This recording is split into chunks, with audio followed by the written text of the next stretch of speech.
Any stories shared in this podcast have had names and details changed for the confidentiality of clients. Any resemblance to someone real is coincidental. Hello, everybody. Thank you for joining us for today's episode. We are going to talk about the holidays because that's the time of year it is and why they sometimes suck. I think holidays can be hard for a lot of people, and I never realized it until I was a therapist how hard it is for so many people.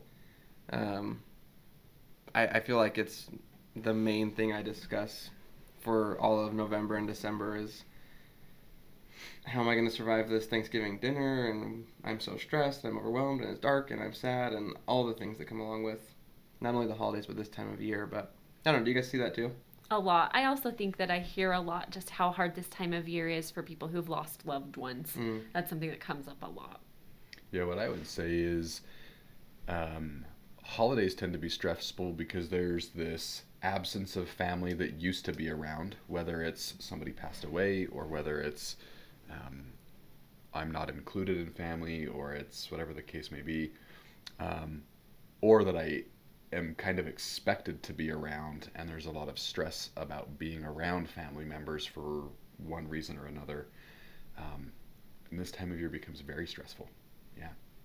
One thing that I feel like I hear a lot from my clients is like, I don't get along with my sister or my dad, but I have to go be with them because it's Thanksgiving dinner or it's our Christmas party or whatever. And that's like a huge point of stress for people, to go maybe interact with family members that they don't necessarily get along with super well. Right, and still trying to have some kind of a positive experience. Yeah, because it's the holidays and they want to have fun. Right, and I think that one of the hard things about this too is just like that expectation, like, oh, this is supposed to be such a fun time of year and everyone's supposed to enjoy their family and it's just supposed to be so great, and then it doesn't always look like that in real life. I'm probably going to get in big trouble for saying this somewhere that's public, but my wife and I have been married for almost a decade, and if it's not common knowledge by now, we dated for a long time too. I swear to you, we still have arguments about where we're going for Thanksgiving dinner or for Christmas. And my response is always, let's just do what we did last year. You argue for the last 10 years about this, and then you're happy with the way we've always done it. Let's just do that, right? And so it's in your own immediate family, it's with extended family, it's with friends, the holidays can be tough. So the question is, what do you do about it? When the holidays are tough, or how did you word this when we started? That the holidays suck? Why they sometimes suck. Yeah. When do they sometimes suck? What can you do about it? I think one of the really important things to do, first and foremost, is just realize that you're not alone.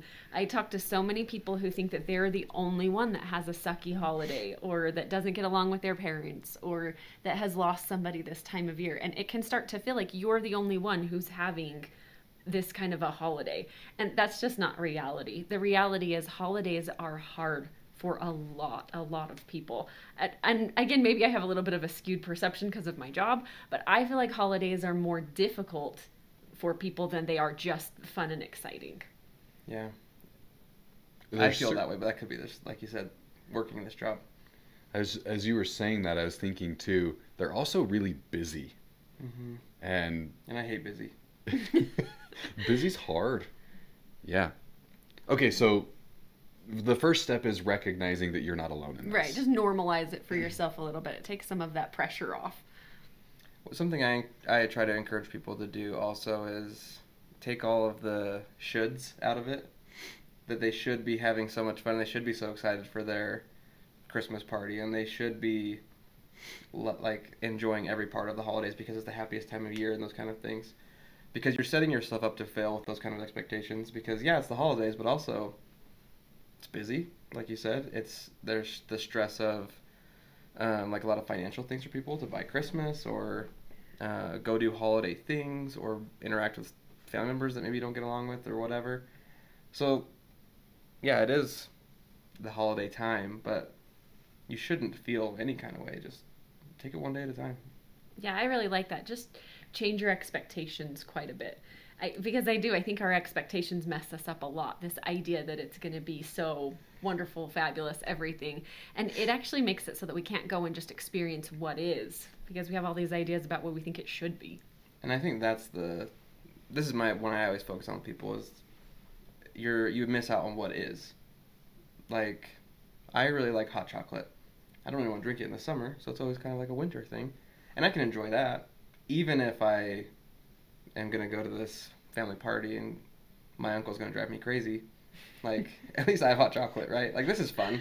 Or, like, there are parts to enjoy. There are always little things you can find happiness in. And focusing on that rather than, like, what I should be finding happiness in, which is maybe, like, well, I should want to go to Thanksgiving dinner with my family. But I also maybe I just really like mashed potatoes and gravy. And I'll just focus on that. Right. I love mashed potatoes and gravy. One of the things that I find myself struggling with as I'm becoming an older adult is this transition to the holidays feel less magical. And it's because I'm realizing I'm the one that has to create the magic. I'm not creative, right? One example that I see a fair bit through social media is this elf on the shelf. Like, my wife will say to me, should we do the elf on the shelf? And I got to admit, no. Do you know how much time I'd have to put into figuring out how to make some mess to then just clean up? A lot. But do you do the elf on the shelf? But it's probably a ton of time. And do your kids absolutely love it? Well, they did, and then the last couple of years my kids were too old, so the elf didn't come. Oh. And man, this year I've been hearing about it. Have you? Yeah.